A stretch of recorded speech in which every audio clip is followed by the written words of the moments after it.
트럼프가 발언을 내뱉은 건 아무 예고도 없던 평범한 화요일 오전이었습니다. 주일 미군 48시간 안에 철수한다. 도쿄가 뒤집혔습니다. 방위성 복도가 발칵 달아올랐고 관료들이 전화기를 붙잡았으며 언론은 긴급 속보를 쏟아냈습니다.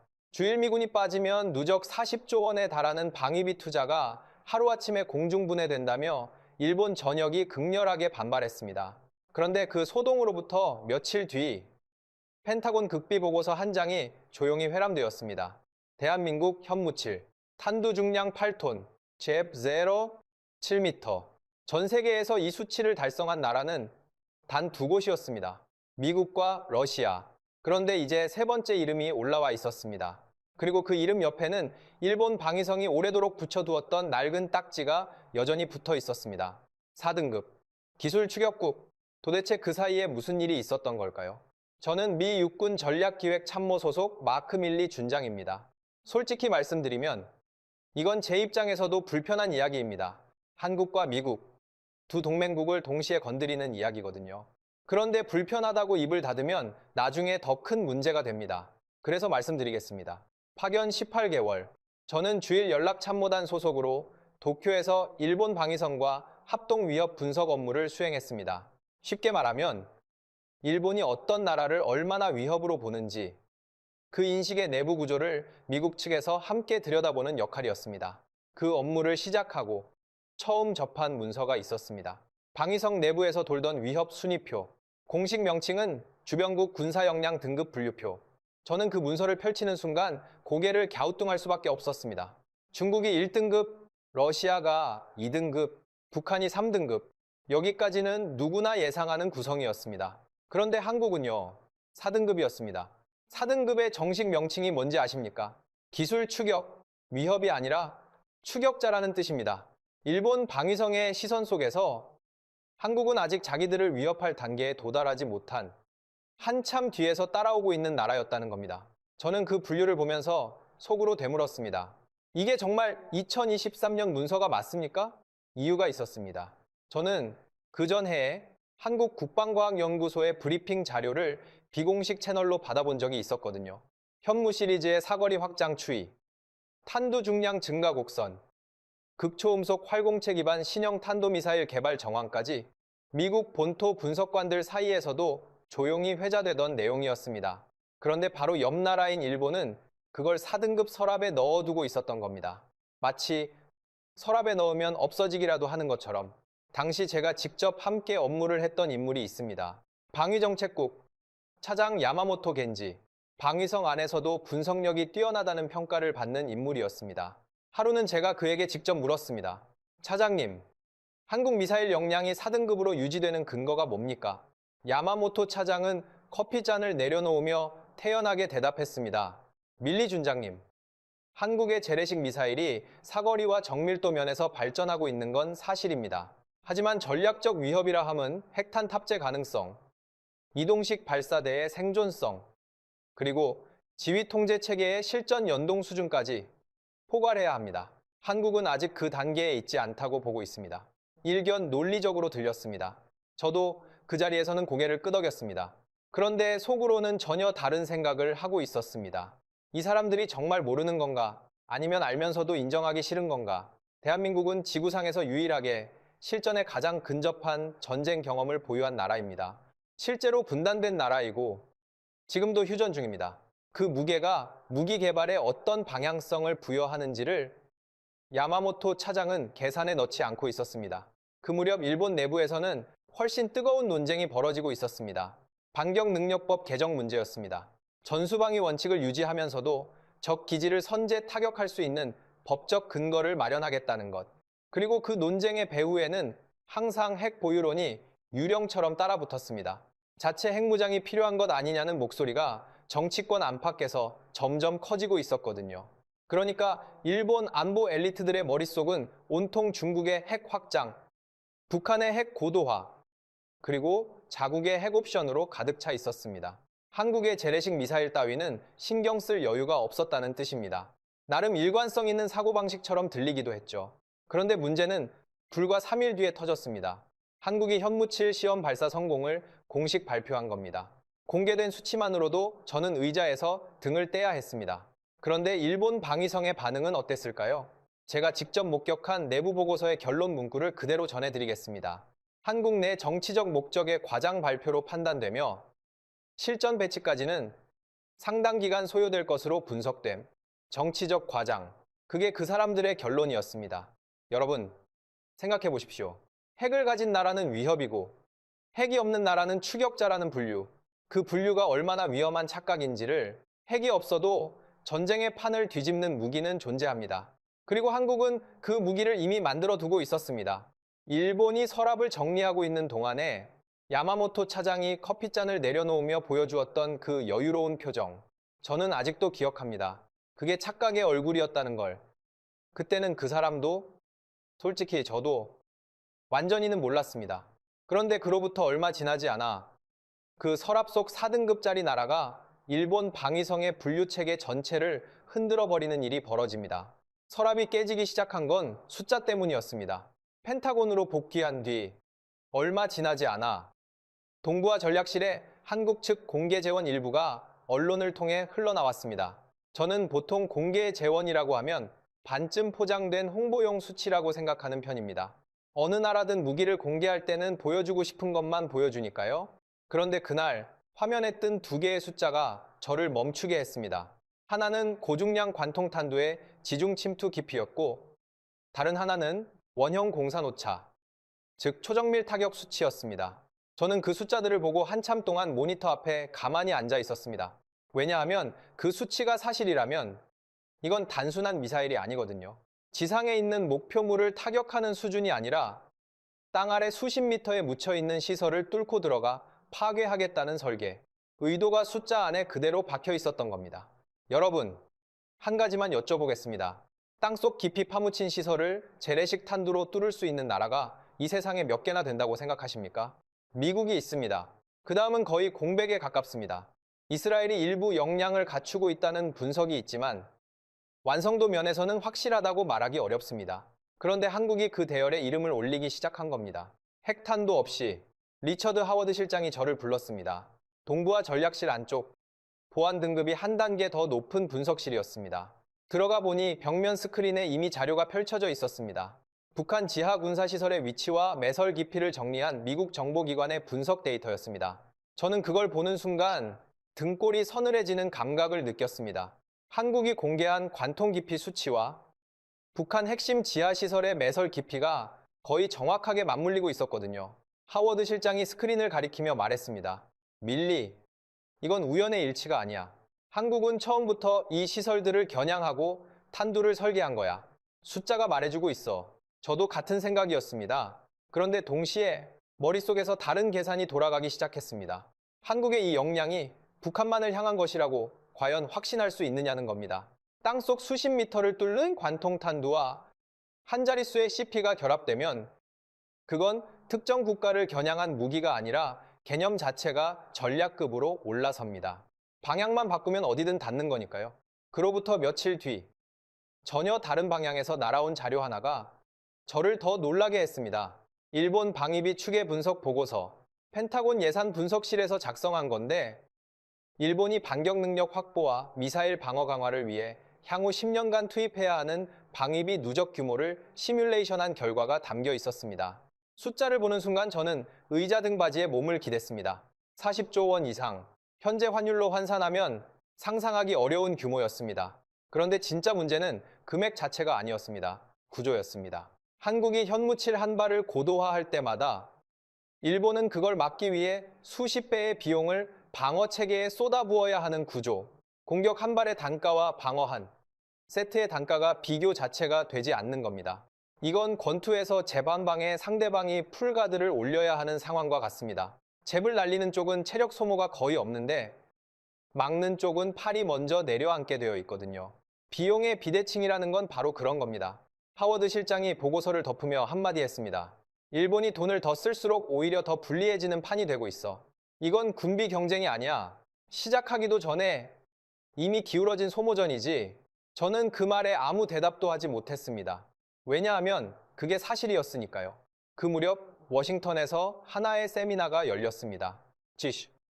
미국 전략국제문제연구소가 주관한 비공개 라운드 테이블이었는데 주제가 흥미로웠습니다. 핵 비보유국의 전략급 억제 가능성. 쉽게 풀면 핵이 없는 나라가 핵을 가진 것과 비슷한 억제 효과를 만들어낼 수 있느냐는 질문이었습니다. 그리고 그 세미나에서 한국의 현무칠이 사례로 올라왔습니다. 참석자 중 한 명인 안보 전문 연구위원이 이렇게 정리했습니다. 한국은 핵을 갖지 않는 대신 핵이 파괴하려는 것과 동일한 목표물을 재래식으로 무력화할 수 있는 체계를 구축하고 있습니다. 결과적으로 상대방이 느끼는 위협의 체감 수준은 핵 보유국에 준하게 됩니다. 핵이 없는데 핵급이라니. 저는 그 자리에 앉아서 묘한 감정을 느꼈습니다. 놀라움도 있었고, 솔직히 말하면 약간의 경외감 같은 것도 있었습니다. 핵을 만들 수 없으니까. 핵이 하는 일을 다른 방법으로 해내겠다는 발상. 그건 제약을 회피한 게 아니라 제약 안에서 답을 찾아낸 거였거든요. 그리고 저는 그때 깨달았습니다. 도쿄에서 야마모토 차장이 태연하게 4등급이라고 분류했던 그 나라가 이미 분류표의 틀 자체를 무의미하게 만들어버렸다는 것을 서랍 안에 넣어두었던 종이가 서랍재로 불타고 있었던 겁니다. 그런데 일본은 아직 연기 냄새조차 맡지 못하고 있었습니다. 그 연기가 닿은 곳은 도쿄가 아니었습니다. 펜타곤이었습니다. 그것도 제가 있는 동부아 전략실 바로 옆 전력 배치 계획실에서 먼저 움직이기 시작했습니다. 어느 날 오전, 복도에서 전력 배치 계획실 소속 분석관 하나가 저를 슬쩍 붙잡았습니다. 평소 얼굴만 아는 사이였는데 그 사람이 목소리를 낮추며 물었습니다. 밀리 준장님, 혹시 PRS-37 보셨습니까? PRS는 전력 배치 시뮬레이션의 약자입니다. 뒤에 붙는 숫자는 시나리오 번호입니다. 저는 그 문서의 존재 자체를 그때 처음 알았습니다. 37번이라는 건 꽤 최근에 만들어진 시나리오라는 뜻이었습니다. 저는 바로 하워드 실장에게 갔습니다. 실장님, 전력 배치 계획실에서 PRS-37이 돌고 있다는데 저는 왜 공유를 받지 못했습니까? 하워드 실장은 안경을 벗고 렌즈를 닦으며 대답했습니다. 밀리, 그건 아직 워게임 단계야. 공식 회람이 아니라서 우리 실에 안 내려온 거야. 그런데 내가 알아야 할 건 맞아. 그렇게 저는 PRS-37의 개요를 열람하게 되었습니다. 문서를 여는 순간 심장이 한 박자 멈추는 느낌이었습니다. 시나리오의 전제 조건이 이랬거든요. 한반도 남측이 독자적 전략 억제력을 완성할 경우 주일미군 전략자산의 역할, 재조정 및 부분 재배치 가능성 검토, 주일미군 재배치, 이건 워게임 문서치고는 너무 구체적인 가정이었습니다. 여러분, 쉽게 설명해 드리겠습니다. 지금까지 동아시아의 안보 구조는 이런 그림이었습니다.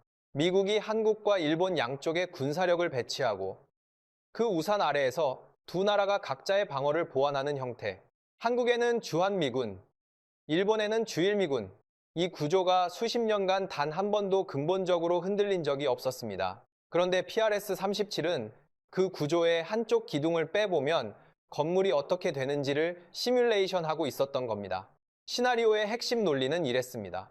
한국이 현무칠 체계를 중심으로 핵 없는 전략 억제력을 자체 완성하게 되면 한반도에 배치된 미국 전략 자산 일부는 존재 명분이 줄어든다. 그렇다면 그 자산을 더 필요한 곳으로 옮기는 게 미국 입장에서는 합리적이다. 그 더 필요한 곳이 어디겠습니까? 서태평양 혹은 본토 복귀. 어느 쪽이든 일본 입장에서는 등 뒤가 텅 비어버리는 시나리오입니다. 그런데 이 문서를 읽으면서 제가 진짜 소름이 돋았던 부분은 따로 있었습니다. 같은 시기에 동부아 전략실로 회람된 또 하나의 보고서. 일본의 미사일 방어 의존 구조 분석. 거기에 적힌 내용이 PRS-37과 겹쳐지면서 그림이 완성되었거든요. 보고서의 결론은 명확했습니다. 일본의 미사일 방어는 미국의 조기 경보 위성, 이지스 연동체계, 그리고 사드 배치 없이는 독립적으로 작동할 수 없다. 다시 말해서 일본은 자체적으로 날아오는 미사일을 탐지하고 요격하는 전 과정을 혼자 완결할 수 없는 구조라는 겁니다. 미국이 빠지는 순간 방패에 구멍이 뚫리는 거예요. 세계 3위 경제 대국이 방어의 핵심 고리를 타국 시스템에 완전히 의탁하고 있었다는 겁니다. 하워드 실장이 두 문서를 나란히 펼쳐놓고 저를 바라보며 말했습니다. 한국이 창을 완성하면 미국은 방패를 옮길 수 있어. 그런데 그 방패가 빠지면 일본은 맨몸이 되는 거야. 이 연결고리가 보이나? 보였습니다. 너무 선명하게 보였습니다. 한국이라는 변수 하나가 바뀌는 것만으로 미국의 전략 자산 배치가 움직이고 그 움직임이 일본의 방어 구조 전체를 흔드는 도미노. 한국은 일본을 직접 위협한 적이 없었습니다. 그런데 한국의 역량 변화가 일본의 안보 기획을 간접적으로 재설계해버리는 구조가 만들어진 겁니다. 그 무렵 워싱턴에서 익숙한 목소리가 다시 들려왔습니다. 동맹 비용 재조정. 동맹국들이 자국 방위에 더 많은 비용을 부담해야 한다는 기조가 정치권에서 재등장했습니다. 이 발언은 주기적으로 나옵니다. 선거철마다, 예산 협상 때마다. 그런데 이번에는 뉘앙스가 달랐습니다. 예전에는 더 내라는 압박이었다면 이번에는 스스로 할 수 있는 나라에게는 맡기겠다는 방향이었거든요. 그 스스로 할 수 있는 나라가 어디를 가리키는 건지 펜타곤 안에서 모르는 사람은 없었습니다. 저는 그 무렵 야마모토 차장에게 비공식 채널로 연락을 했습니다. 옛 동료에게 안부를 전하는 형식이었지만 사실 반응을 확인하고 싶었던 거죠. 야마모토 차장의 답신은 짧았습니다. 미일 동맹은 견고합니다. 느려도 괜찮습니다. 우리에겐 시간이 있으니까요. 느려도 괜찮다. 저는 그 한 문장을 읽으며 도쿄 시절 그의 얼굴을 떠올렸습니다. 커피잔을 내려놓으며 4등급이라고 말하던 그 표정. 변한 게 없었습니다. 그런데 세상은 변하고 있었습니다. 느려도 괜찮다는 건 상대도 느릴 때나 통하는 말입니다. 상대가 이미 뛰고 있는데 걸어도 된다고 믿는 건 여유가 아니라 관성입니다. 그리고 관성은 방향을 바꿔야 할 순간에 가장 위험해지는 법이죠. 펜타곤 3층 복도 끝, 창문 너머로 포토맥 강이 보였습니다. 저는 그 강을 내려다보며 생각했습니다. 한국은 핵이 없어서 무시당했고, 핵이 없는 채로 전략급에 올라섰고, 그 과정에서 미국의 판까지 움직여버렸습니다. 그리고 그 판이 움직이는 소리를 정작 가장 먼저 들었어야 할 도쿄는 아직 듣지 못하고 있었습니다. 그 소리가 도쿄의 귀에 닿는 순간은 이제 곧 다가오고 있었습니다. 그 소리는 제가 예상했던 것과는 전혀 다른 방향에서 들려왔습니다. 미사일이 아니었습니다. 공장이었습니다. 어느 날 오후, 하워드 실장이 동부와 전략실 전체 인원을 소집했습니다. 평소에는 하지 않는 전체 브리핑이었습니다. 스크린에 뜬 건 군사 자료가 아니었습니다. 산업 통계였습니다. 저는 처음에 의아했습니다.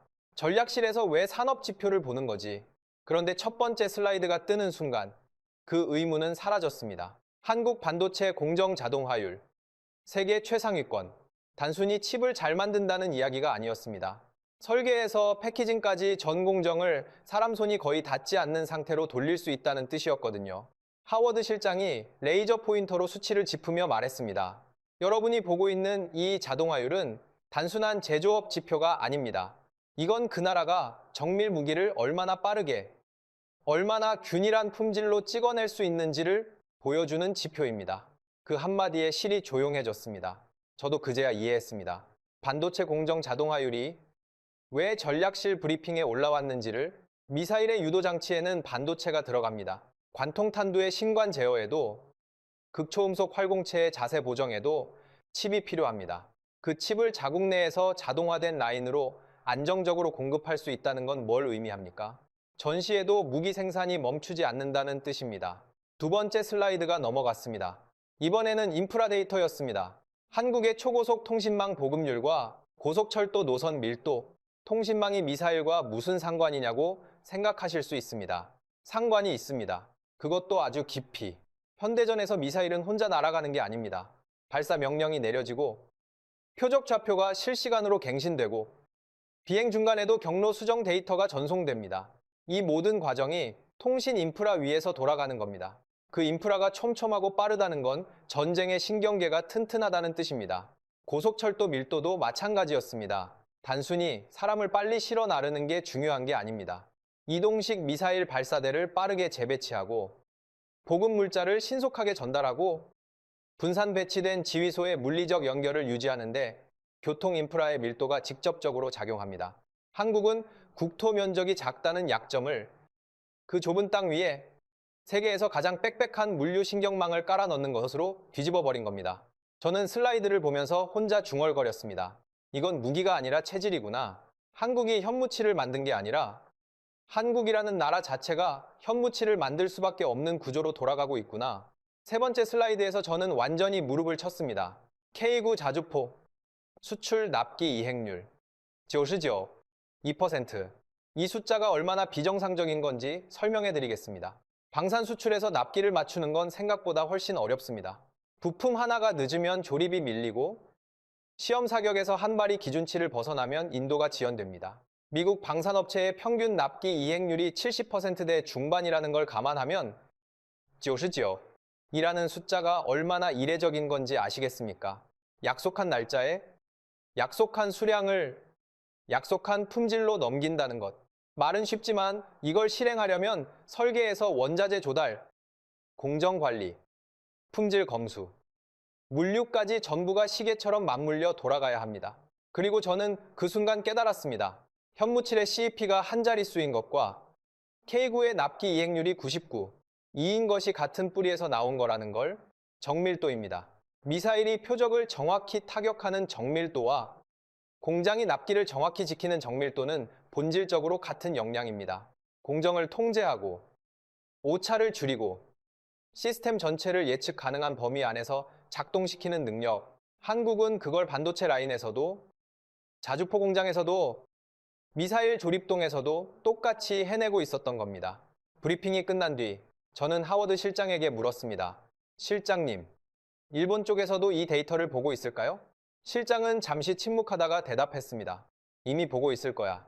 문제는 보고도 믿지 않을 수 있다는 거지. 그 말이 예언이었는지 모르겠습니다. 그런데 며칠 뒤 일본에서 날아온 소식이 실장의 말을 정확히 증명해 주었습니다. 일본 최대 방산 기업 중 하나의 이사회가 긴급 소집되었다는 정보였습니다. 안건은 단 하나. 한국 방산 기업과의 속도, 격차 분석. 이 이사회에 제출된 보고서의 핵심 문장이 비공식 경로로 흘러나왔는데 이렇게 적혀 있었다고 합니다. 기술 수준의 차이가 아니라 속도와 실행력에서 구조적 격차가 발생하고 있음. 기술이 아니라 속도라고요. 이게 무슨 뜻인지 아십니까? 일본도 좋은 무기를 만들 수 있다는 겁니다. 기술은 있습니다. 그런데 한국만큼 빠르게 만들고 빠르게 개량하고 빠르게 납품하는 건 못한다는 걸 스스로 인정한 겁니다. 전쟁에서 기술이 같다면 무엇이 승패를 가릅니까? 속도입니다. 먼저 만들고 먼저 배치하고 먼저 쏘는 쪽이 이기는 겁니다. 그날 밤 숙소에서 저는 천장을 올려다보며 정리했습니다. 현무칠은 미사일이 아니었습니다. 현무칠은 한국이라는 나라의 산업 체질이 군사 영역으로 발현된 결과물이었습니다. 자동화된 공장, 촘촘한 통신망, 빽빽한 교통 인프라, 그리고 납기를 목숨처럼 여기는 실행 문화. 이 모든 것이 하나의 미사일 안에 응축되어 있었던 겁니다. 현무칠을 막으려면 미사일 한 발을 막아서는 안 됩니다. 그 미사일을 만들어낸 나라 전체를 막아야 하는 거예요. 그게 가능합니까? 일본은 이제서야 그 질문 앞에 서게 된 겁니다. 그리고 그 질문에 대한 답이 제 책상 위에 직접 떨어졌습니다. 하워드 실장이 아닌 본청 정보 분석실에서 직접 내려보낸 파일이었습니다. 보안 등급이 평소 제가 다루는 문서보다 2단계 높았고 열람 후 서명까지 요구하는 형식이었습니다. 저는 사무실 문을 잠그고 화면을 열었습니다. 제목에 적힌 건 딱 한 줄이었습니다. 한반도 남측 전략 타격 체계 비공개 시험 분석. 한국이 현무칠의 비공개 시험을 실시했다는 겁니다. 공식 발표가 아닌 미국 정보자산이 독자적으로 포착한 데이터를 기반으로 분석한 보고서였습니다. 저는 읽기 시작한 지 30초 만에 등에서 땀이 나는 걸 느꼈습니다. 장거리 비행, 고중량 관통 탄두, 착탄 정밀도, 이 세 가지가 동시에 확인되었다고 적혀 있었습니다. 보통 미사일 개발에서 이 세 가지는 트레이드 오프 관계에 있습니다. 멀리 보내려면 탄두를 가볍게 해야 하고, 탄두를 무겁게 하면 사거리가 줄고, 정밀도를 높이려면 속도를 희생해야 하는 구조입니다. 3마리 토끼를 동시에 잡는 건 이론적으로는 가능하지만 실제 공학에서는 극소수의 국가만이 해낸 영역이거든요. 그런데 한국이 그걸 해냈다는 데이터가 제 눈앞에 있었습니다. 야구로 비유해 드리겠습니다. 시속 150km 이상의 강속구를 스트라이크 존 구석에 정확히 꽂으면서 동시에 팔이 안 부러지는 투수. 그런 투수가 있으면 타자 입장에서 어떻겠습니까? 지는 건 둘째고 타석에 서 있는 것 자체가 공포이죠. 현무칠이 그랬습니다. 멀리, 무겁게, 정확하게 이 세 단어가 동시에 성립하는 순간 그건 무기가 아니라 공포가 됩니다. 며칠 뒤 2번째 자료가 왔습니다. 이번에는 더 구체적이었습니다. 지하시설 모의 타격 시뮬레이션 결과. 한국 측이 자체적으로 수행한 시뮬레이션 데이터를 미국 정보기관이 확보해 검증한 보고서였습니다. 북한의 주요 지하 군사시설 5곳을 표적으로 설정하고 현무칠 복수발을 순차 투입했을 때의 결과. 저는 결과 수치를 보면서 손이 떨리는 걸 느꼈습니다. 5곳 중 4곳이 완전 무력화 판정이었습니다. 나머지 1곳도 기능 상실 수준, 핵탄두가 아닙니다. 재래식 관통탄두만으로 이 결과가 나온 겁니다. 핵이 핵의 일을 해내는 정도가 아니라 핵보다 더 정확하게 해내고 있었습니다. 핵은 넓은 면적을 초토화하지만 현무칠은 딱 그 시설, 딱 그 깊이, 딱 그 지점만을 끝내는 겁니다. 외과 수술이라는 표현이 이토록 어울리는 무기는 처음 봤습니다. 하워드 실장이 저를 불렀습니다. 들어가니 실장의 표정이 평소와 달랐습니다. 흥분도 아니고 걱정도 아닌 뭔가를 새로 이해한 사람의 얼굴이었습니다. 밀리, 극초음속 추진체 개발 일정 봤나? 봤습니다. 3번째로 날아온 자료가 바로 그것이었거든요. 한국이 극초음속 활공체의 추진체 개발 일정을 당초 계획보다 상당 기간 앞당겼다는 내용이었습니다. 이것도 상식을 벗어나는 일입니다. 극초음속 기술이라는 건 미국과 중국과 러시아가 수십 년간 천문학적 예산을 쏟아부으면서도 일정 지연에 시달리고 있는 분야거든요. 그런데 한국은 오히려 일정을 단축했다고요. 저는 하워드 실장에게 물었습니다. 어떻게 가능한 겁니까? 물리적으로 납득이 안 됩니다.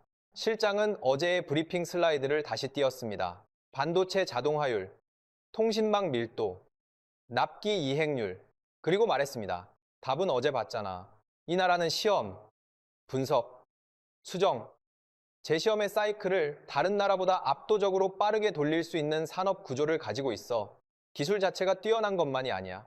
기술을 발전시키는 속도가 다른 거야. 기술이 아니라 속도. 며칠 전 일본 방산기업 이사회에서 나온 그 결론과 똑같은 말이었습니다.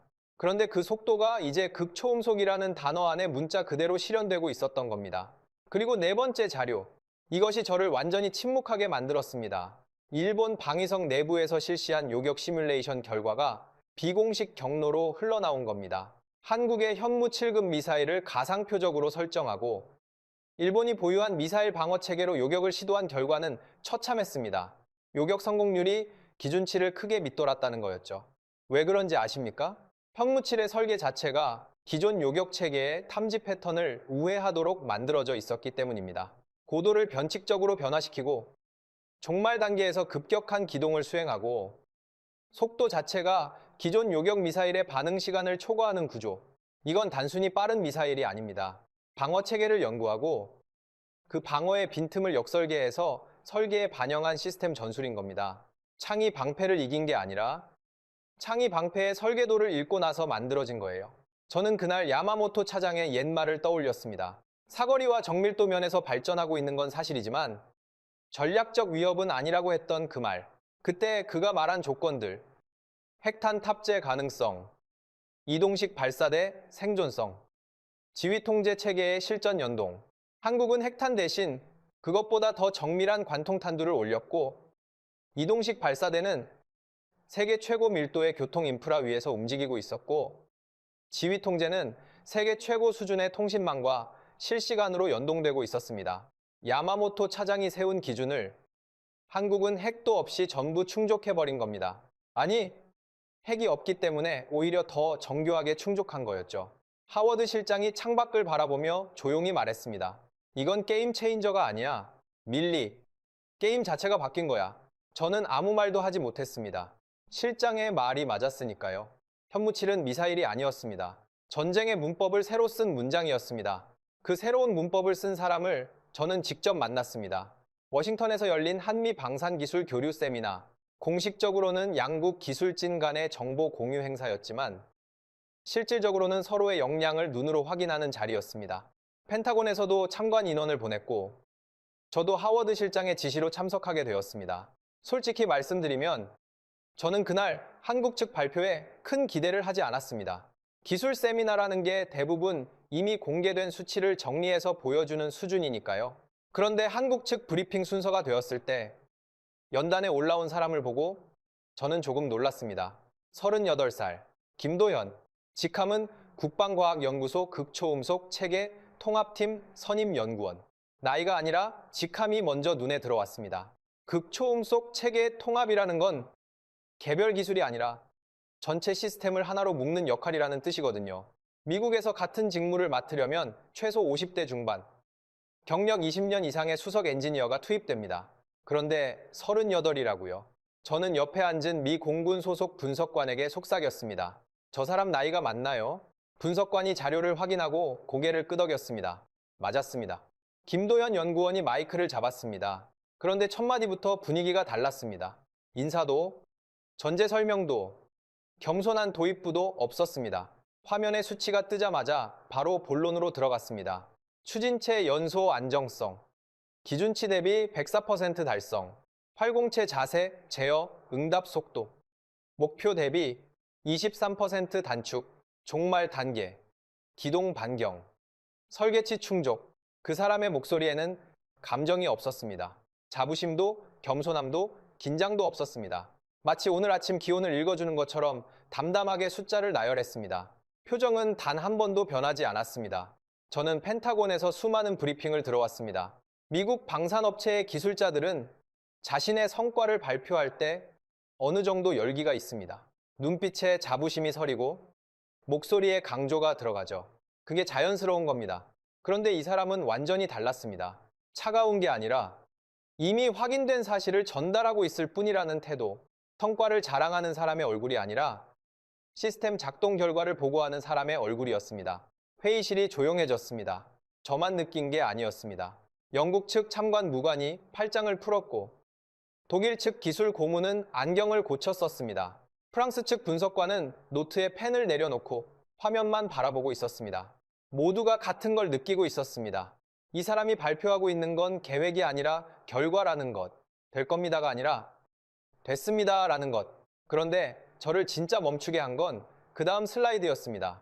김도현 연구원이 화면을 넘기자 거기에는 하나의 구조도가 떠 있었습니다. 현무칠 체계의 작동 연동 구조. 저는 그 그림을 보는 순간 몸이 앞으로 기울어지는 걸 느꼈습니다.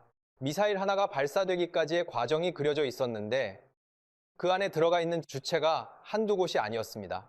군의 지휘통제 체계, 국방과학연구소의 기술 지원 네트워크, 민간 방산 기업의 생산 및 정비 라인, 그리고 민간 통신 기업의 데이터 전송 인프라, 이 네 개의 축이 하나의 회로처럼 연결되어 있었습니다. 군이 명령을 내리면 연구소가 표적 데이터를 보정하고 방산 기업이 탄약을 실시간 공급하고 통신 기업이 모든 데이터 흐름을 보장하는 구조.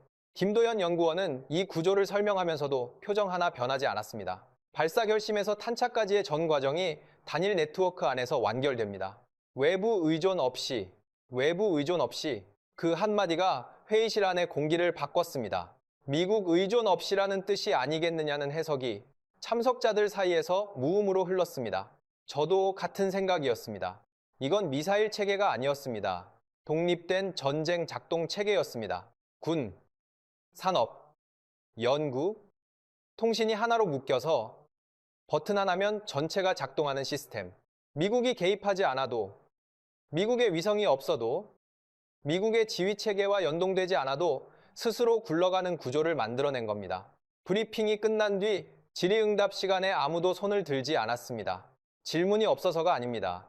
뭘 물어야 할지 정리가 안 되는 거였습니다. 저도 마찬가지였습니다. 세미나가 끝나고 복도에서 하워드 실장과 마주쳤습니다. 실장은 창문에 기대서 커피를 마시고 있었는데 저를 보자마자 한마디 했습니다. 밀리, 저 안에서 뭘 봤나? 미사일을 봤습니다. 그런데 그게 다가 아니었습니다. 뭘 더 봤는데 사람을 봤습니다. 38살짜리 연구원 한 명이 세계에서 모인 전문가들을 조용히 침묵시키는 걸 봤습니다. 그리고 그 사람 뒤에 있는 시스템을 봤습니다. 하워드 실장이 커피잔을 천천히 내려놓으며 말했습니다. 그래? 한국은 무기를 만든 게 아니야. 전쟁을 작동시키는 시스템을 만든 거야.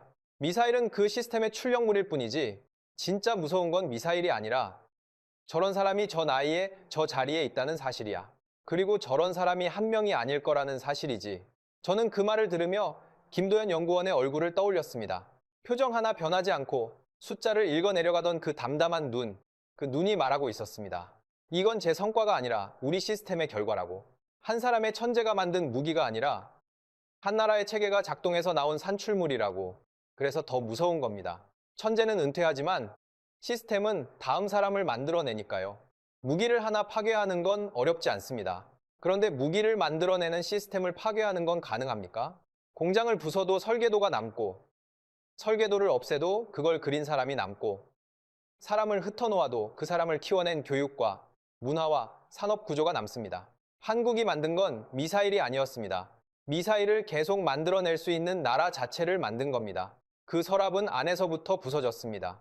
제가 예상했던 것보다 훨씬 빠르게요. 세미나가 끝나고 얼마 지나지 않아 도쿄에서 소식이 날아왔습니다. 일본 방위성 내부에 긴급 태스크포스가 구성되었다는 정보. 명칭은 주변국 전략타격체계 재평가 특별반. 저는 그 이름을 보는 순간 피식 웃음이 나왔습니다. 주변국이라고 썼지만 사실상 한국 한 나라를 겨냥한 조직이라는 건 누가 봐도 알 수 있었거든요. 중국과 러시아와 북한은 이미 별도의 분석 체계가 있었습니다. 새로 태스크포스를 꾸릴 이유가 없죠. 그러니까 이건 4등급이라고 분류해두고 서랍에 넣어두었던 그 나라를 다시 꺼내서 처음부터 들여다보겠다는 뜻이었습니다. 하워드 실장이 그 소식을 전해주면서 말했습니다. 늦었지만 움직이긴 했군. 늦었다는 말에는 동의했습니다. 그런데 움직였다는 말에는 반만 동의했습니다. 왜냐하면 움직이는 것과 따라잡는 것은 전혀 다른 문제거든요. 야마모토 차장이 그 태스크포스에 포함되었다는 정보도 함께 들어왔습니다. 어떤 얼굴로 앉아 있었을까? 커피잔을 내려놓던 그 여유로운 손이 아직도 떨리지 않고 있었을까? 분석 결과는 오래 걸리지 않았습니다. 비공식 경로로 흘러나온 요약본의 핵심은 이랬습니다. 일본은 지난 10년간 방위비를 지속적으로 증가시켰음에도 불구하고 한국의 전략 타격 체계 발전 속도를 상쇄하는 데 실패했다. 미사일 방어 강화에 투입된 예산이 한국의 공격 역량 확보 예산의 수배에 달하지만 억제 효과는 오히려 역전되고 있다. 돈을 더 쓰고도 진 겁니다. 한 나라의 국방 관료가 10년치 예산 집행을 돌아보고 내리는 결론이 돈을 썼는데 소용없었다라는 겁니다. 국민 세금으로 방패를 샀는데 그 방패가 상대의 창을 막지 못하고 있다는 걸 자기 손으로 확인한 거잖아요. 그런데 더 뼈아팠던 건 두 번째 분석 결과였습니다. 태스크포스가 파고든 건 예산만이 아니었거든요. 왜 이 격차가 발생했는지 구조적 원인을 추적했는데 거기서 나온 결론이 바로 4등급 분류체계 그 자체였습니다. 기술 추격국이라는 등급이 한국을 낮게 본 게 아니라 일본 자신의 눈을 가렸다는 결론. 분류체계가 현실을 반영한 게 아니라 현실을 왜곡했다는 내부 반성이 나온 겁니다. 이건 단순한 평가 오류가 아닙니다. 시스템의 실패입니다. 한 나라의 안보를 책임지는 기관이 자기가 만든 분류표에 스스로 갇혀서 현실을 보지 못한 거예요. 서랍을 정리하면 세상이 정리되는 줄 알았던 겁니다. 그런데 서랍 밖에서는 한국이 계속 달리고 있었고 서랍을 열었을 때는 이미 먼지가 아니라 불이 들어차 있었던 거죠. 저는 야마모토 차장에게 연민 비슷한 감정을 느꼈습니다. 그 사람이 틀린 게 아니었거든요. 그 사람은 시스템이 주는 정보를 신뢰했을 뿐입니다. 문제는 그 시스템이 거짓말을 하고 있었다는 것이고 그 거짓말을 아무도 의심하지 않았다는 겁니다. 그리고 여기서 이야기가 한 번 더 꺾입니다. 태스크포스의 분석이 내부에 공유되자마자 일본 정치권에서 다시 불붙은 논쟁이 있었습니다. 핵 보유론, 재래식으로는 안 되니까 핵을 가져야 한다는 주장이 다시 고개를 든 겁니다. 논리는 단순했습니다. 한국이 핵 없이 전략 억제력을 만들었다면 일본은 핵을 가져서 그 위에 서야 한다는 것, 언뜻 들으면 합리적으로 들리죠. 그런데 저는 그 논쟁을 지켜보면서 고개를 저었습니다. 일본이 핵을 갖는 순간 무슨 일이 벌어지는지 아십니까? 유일한 피폭국이라는 도덕적 위치가 사라집니다. 비확산 조약 체제에서 이탈하면 국제사회의 제재 대상이 됩니다. 미국과의 동맹 구조가 근본부터 재검토됩니다. 중국은 즉각적인 군비 확장의 명분을 얻고 한반도에서는 핵 도미노의 방아쇠가 당겨질 수 있습니다. 핵 하나를 얻기 위해 잃는 것이 너무 많은 구조인 겁니다. 하워드 실장이 이 상황을 정리하며 한 말이 기억납니다. 일본은 지금 막다른 골목에 서 있어. 재래식으로는 한국을 따라잡을 수 없고 핵으로 가면 국제적으로 고립되고 어느 쪽을 택해도 비용이 감당할 수 없는 수준이야. 맞는 말이었습니다. 그리고 저는 거기서 이 전체 이야기의 핵심이 무엇인지를 비로소 이해했습니다. 한국이 한 일은 일본을 위협한 게 아닙니다. 한국은 자기 자신을 지키기 위한 억제력을 만들었을 뿐인데 그 억제력의 완성이 주변 전체의 전략 균형을 바꿔버린 겁니다. 핵 없이 전략 효과를 달성한다는 개념. 이전까지는 학술 세미나에서나 논의되던 이론이었습니다. 가능하겠느냐는 의문부호가 항상 붙어 있었죠. 그런데 한국이 그 의문부호를 마침표로 바꿔버렸습니다. CSIS에서 토론의 사례로 올랐던 그 개념이 이제는 펜타곤의 공식 분석 보고서에 확립된 모델로 기재되기 시작했습니다. 한국형 비핵 전략 억제 모델. 그런 이름이 붙었다는 것 자체가 이미 세계가 인정했다는 증거였습니다. 저는 그날 밤 펜타곤 3층 동부하 전략실에 혼자 남아 있었습니다. 모니터에는 태스크포스 요약본이 떠 있었고 옆에는 현무칠 비공개 시험 분석 보고서가 놓여 있었습니다. 두 문서를 번갈아 보며 생각했습니다. 도쿄에서 야마모토 차장이 4등급이라고 말하던 날부터 여기까지 오는데 불과 몇 년밖에 걸리지 않았습니다. 그 몇 년 사이에 서랍은 부서졌고 분류표는 무너졌고 일본의 안보 기획은 근본부터 흔들리기 시작한 겁니다. 그 끝은 제 책상 위에서 시작되었습니다. 어느 아침이었습니다. 컴퓨터를 켜는데 보안 메일함에 빨간 표시가 떠 있었습니다. 발신처는 펜타곤 전력 배치 계획실 PRS-37의 후속 문서였습니다. 저는 커피를 내려놓고 화면을 열었습니다. 제목을 읽는데 3초가 걸렸고 이해하는 데는 그보다 훨씬 오래 걸렸습니다. 주일미군 전략자산 역할 재배치, 공식 재검토 개시, 공식이라는 단어가 붙어 있었습니다. 워게임이 아니었습니다. 시뮬레이션이 아니었습니다. 재검토를 공식적으로 시작한다는 뜻이었습니다. 저는 그 한 줄을 5번 읽었습니다. 서랍이 깨진 정도가 아니었습니다. 서랍장 전체가 넘어간 겁니다. 문서의 골자는 이랬습니다. 한반도 남측의 독자적 전략 억제력이 실질적 완성 단계에 진입함에 따라 동아시아 전력 배치의 효율성 재검토가 필요한 시점이라는 것, 그리고 그 재검토의 핵심 항목 중 하나가 주일미군 전략 자산의 일부 재배치 가능성이었습니다. 펜타곤에서 공식 재검토 문서에 특정 옵션을 명기한다는 건 이미 내부적으로 상당한 합의가 이루어졌다는 뜻이거든요. 저는 손끝이 차가워지는 걸 느꼈습니다. 그 문서가 도착한 같은 주에 두 번째 소식이 들어왔습니다.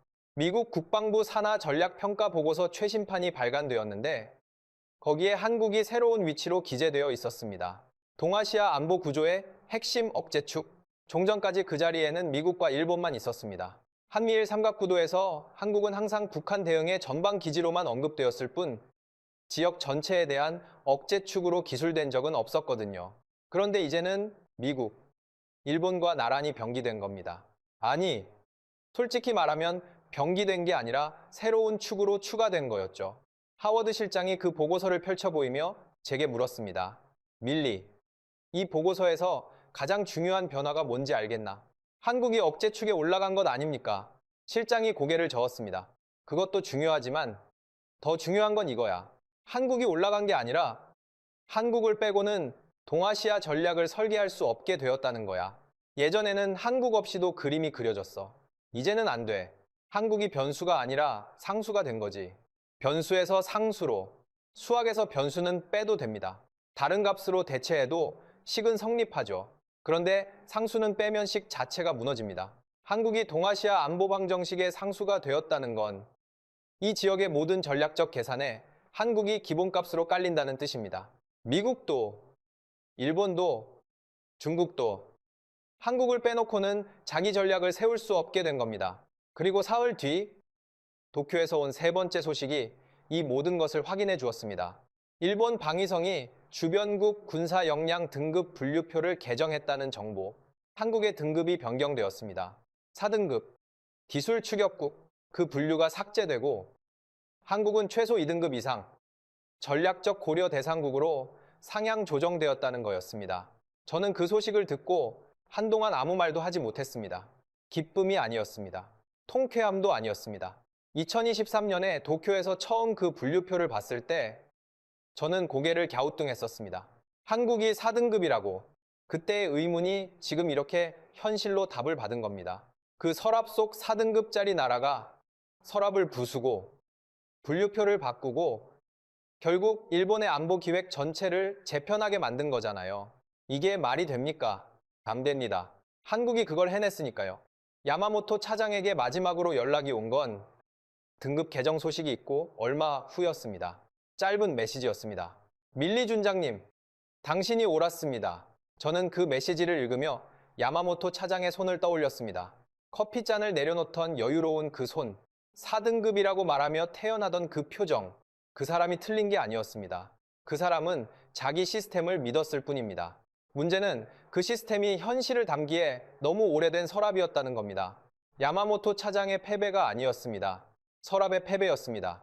여러분, 제가 이 이야기를 처음부터 끝까지 말씀드린 건 한국을 칭찬하려는 게 아닙니다. 저는 미국 군인입니다. 동맹국의 역량 변화를 객관적으로 분석하는 게 제 일입니다. 그런데 객관적으로 분석한 결과가 이겁니다. 한국은 핵을 가진 적이 없습니다. 핵을 가지겠다고 선언한 적도 없습니다. 국제사회에서 위반한 조약도 없습니다. 대신 전쟁을 작동시키는 시스템을 완성했습니다. 반도체 자동화율이 미사일의 두뇌를 만들었고, 통신 인프라가 미사일의 신경을 연결했고, 고속철도망이 미사일의 다리가 되었고, 납기를 목숨처럼 지키는 실행 문화가 미사일의 심장이 되었습니다. 그리고 38살의 연구원이 표정 하나 변하지 않고 그 모든 것을 세계 앞에서 증명해 보였습니다. 이건 무기 하나의 이야기가 아닙니다. 한 나라의 이야기입니다. 동맹이 재편되고 예산이 흔들리고 전략이 다시 쓰이고 있습니다. 그 모든 변화의 중심에 핵이 아니라 핵 없이 만들어낸 하나의 체계가 있습니다. 서랍 맨 아래 칸에 넣어두었던 나라가 이제 동아시아 전략지도 한가운데 서 있습니다. 누가 넣어준 게 아닙니다. 스스로 걸어 나와서 선 겁니다. 저는 마크 밀리, 미 육군 전략기획 참모 소속 준장입니다. 그리고 저는 이 사실을 인정합니다. 한국은 핵을 가진 적이 없습니다. 대신 전쟁을 작동시키는 시스템을 완성했습니다. 그리고 그 시스템은 미사일 한 발이 아니라 한 나라의 모든 것이 하나로 연결된 결과입니다. 서랍에 넣어둘 수 있는 나라는 이 세상에 없습니다. 특히 서랍 안에서 스스로 불을 켜는 나라는